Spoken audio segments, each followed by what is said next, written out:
Chers auditeurs de Radio Taïwan International, Jean-Yves Vertebise, maître de conférence à l'Université catholique Fulun à Taïwan, va vous présenter l'émission Géopolitique en Asie. Chers auditeurs de Radio Taïwan International, bonjour pour ce nouveau podcast de notre émission Géopolitique en Asie. Nous allons revenir sur les événements ces semaines. On sait donc qu'il y a en ce moment la grande actualité, c'est donc la guerre commerciale entre Pékin et Washington. Elle a de multiples facettes et elle a de multiples raisons. Des raisons économiques, des raisons politiques, des raisons idéologiques. Surtout, on y reviendra. Donc là, quelque chose d'important qui s'est passé dans ces 2 semaines, c'est le fait que le président de la Chine, ou plus exactement le dirigeant du Parti communiste chinois, Xi Jinping, s'est rendu dans des pays du Sud, notamment Vietnam, Malaisie, afin de trouver des alliés, des partenaires contre en fait la politique des tarifs de Donald Trump. Alors, on sait que cette politique des tarifs, c'est quelque chose en fait qui est en évolution, c'est quelque chose qui se fait sur le temps long, c'est quelque chose qui a été en fait prévu depuis le départ par Trump, et c'est quelque chose qui n'est pas nouveau, on va y revenir aussi. C'est-à-dire qu'il y a aussi la répétition d'une chose qui s'est produite lors du premier mandat, mais à un degré et à une échelle beaucoup plus large. Donc, ce qui s'est passé, c'est que donc, afin de répondre aux 145% de taxes douanières que les États-Unis imposent aux produits chinois quand ils rentrent aux États-Unis, Xi Jinping, donc le dirigeant du Parti communiste chinois, s'est rendu au Vietnam pour rencontrer son homologue du Parti communiste vietnamien, To Lam, et aussi en Malaisie.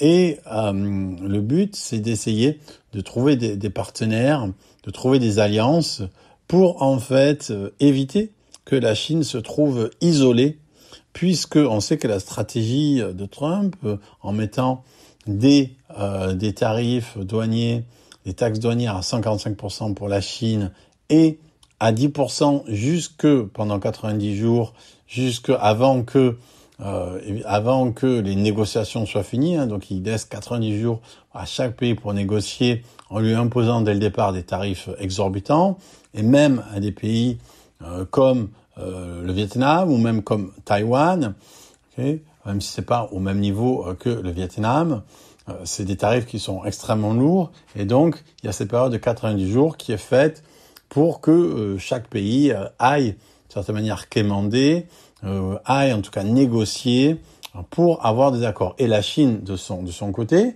en fait, ce qu'elle veut, c'est que créer des accords pour que les pays n'aient pas à choisir, en fait, entre plus exactement, que s'ils doivent choisir entre les États-Unis et la Chine, ils choisissent la Chine.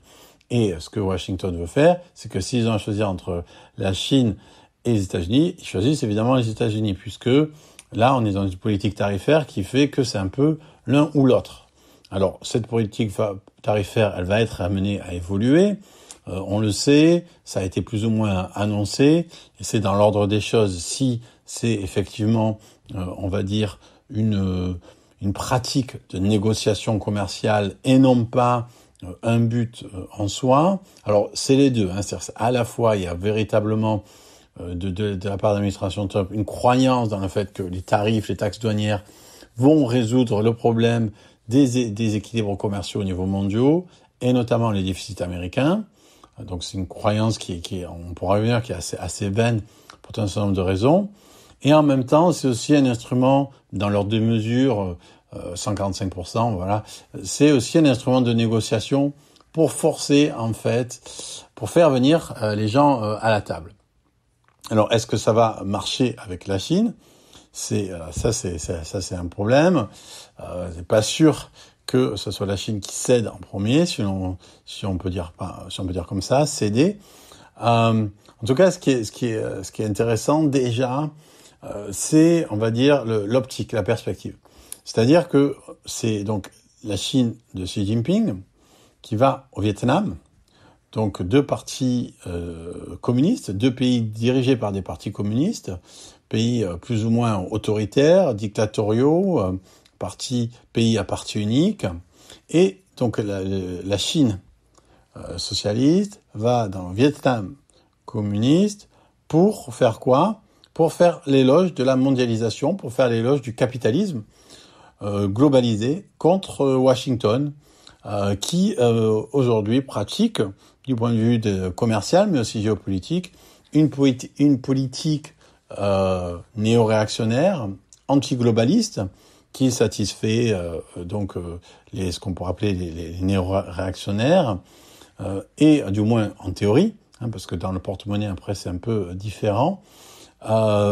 Et donc là il y a quelque chose d'extrêmement remarquable. On a l'impression qu'on est quand même un peu dans un monde à l'envers, c'est-à-dire que c'est maintenant Pékin et le Vietnam qui vont défendre le capitalisme et la mondialisation contre Washington. C'est vraiment ça montre en fait comment on est véritablement dans un monde complètement inversé.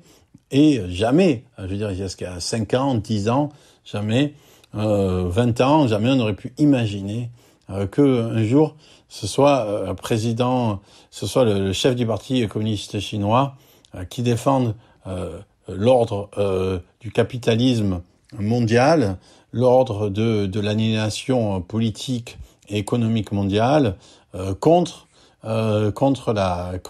Washington, qui avait été le chantre pour au moins 80 ans de ce libéralisme économique qui consiste à ouvrir les frontières et à travers l'ouverture des frontières à pouvoir alimenter la machine économique des États-Unis. Alors ensuite, il y a aussi, ça c'est le premier point, c'est ce renversement extraordinaire où il faut 2 pays communistes pour faire la leçon aux États-Unis sur la valeur des échanges économiques mondiaux. Okay. Ça c'est le premier point. Le deuxième point, c'est que tout ça a un peu un air de déjà-vu, comme on l'a évoqué. Pourquoi? Parce qu'en fait, ça nous rappelle un peu, pour ceux qui s'en rappellent, ça nous rappelle un peu 2017, fin 2016, début 2017. Peut-être vous vous en souvenez. En janvier 2017, Xi Jinping se rend au Forum économique mondial de Davos.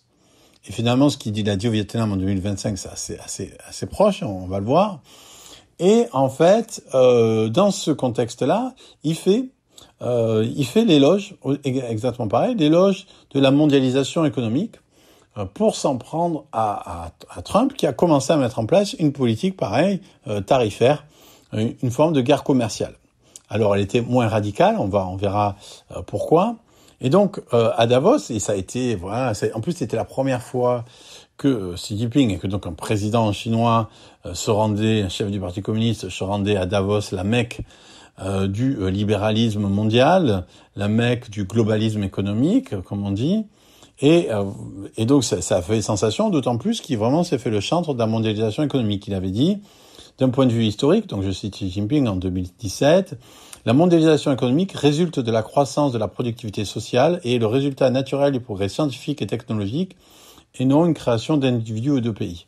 Elle a alimenté la croissance mondiale et facilité la circulation des biens et des capitaux, les progrès scientifiques, technologiques et civilisationnels, ainsi que les interactions entre le peuple. Donc c'est vraiment, vive le commerce, vive la croissance, vive la circulation des capitaux. C'est évidemment, on ne sait pas ce à quoi ça attendait d'un pays communiste qui, par ailleurs, en réalité, et ça a été toujours le cas, et même après que Xi Jinping ait dit ça, ça a encore été le cas, qui est un pays extrêmement protectionniste, qui est très difficile pour un étranger d'ouvrir une entreprise en Chine, la nécessité de transfert de technologie pour le faire, difficulté d'accès aux capitaux dans les banques, etc., etc. C'est pas un environnement d'entrepreneuriat et d'investissement extrêmement facile. Okay, sans parler des entreprises d'État, des subventions, des dumpings, etc. Tout un ensemble de choses qui font que dans les faits, la Chine a toujours plus ou moins biaisé les règles du commerce mondial depuis qu'elle est rentrée à l'OMC en 2001 jusqu'à aujourd'hui. Elle n'a jamais véritablement satisfait aux exigences de l'OMC. Et donc c'est elle qui aujourd'hui qui déjà en 2016 et encore aujourd'hui, en fait, fait la leçon aux États-Unis dans la leçon pour la mondialisation économique. Et en fait, on comprend pourquoi. Parce que effectivement, et sur ça, d'une certaine manière, c'est l'aspect qui n'est pas tout à fait faux dans la critique trumpiste. C'est-à-dire que c'est finalement, plus que les États-Unis encore, c'est peut-être la Chine qui a été la grande gagnante de la mondialisation économique des 30 dernières années. Et du point de vue en fait assez simple, assez réductionniste, assez réducteur, c'est simpliste de Trump, c'est que si la Chine est gagnante, ça veut dire que les États-Unis ne l'ont pas été. En réalité, ils ont été tous les deux gagnants. En réalité, on sait que les États-Unis vivent au-dessus de leurs moyens, que tout le problème est là. Le problème de leur déficit commercial, c'est que les États-Unis vivent au-dessus de leurs moyens, ils vivent au crédit, et c'est le reste du monde qui achète ce crédit américain. Et du point de vue écologique, on sait que si tous les gens de la planète vivaient comme des Américains, il faudrait 5 ou 6 terres en plus, et on n'en a qu'une. Donc, du point de vue écologique, du point de vue économique, les Américains vivent à crédit et demandent beaucoup, beaucoup plus au reste du monde et à la Terre que l'ensemble des autres nations. Ok. Donc, ça, c'est un fait. Et donc, quand on voit ça, qu'en 2016 et en 2025, on a un peu le même discours, on se dit, mais finalement, il y a eu un glitch dans la Matrix. Il y a le chat qui miaule 2 fois. Comment ça se fait que tout se répète encore une fois en 2016-2025? C'est la même inversion des rôles entre une Amérique protectionniste qui dénonce la prédation chinoise et une Chine qui joue les bons élèves de la mondialisation et les garants du commerce mondial. Et en 2016 aussi, Trump, il avait dit, nous ne pouvons pas continuer à laisser la Chine violer notre pays. Voilà. Donc ça, on avait déjà tout finalement en 2016. Et pourquoi? Pourquoi est-ce que ça se rejoue et pourquoi est-ce que ça se rejoue à une intensité encore plus haute qu'en 2016? En 2016, le problème avait été résolu. Est-ce qu'on va pouvoir aussi avoir une résolution? C'est ce dont on va parler dans le prochain épisode. C'était Jean Evertebise dans son émission Géopolitique en Asie pour RTI.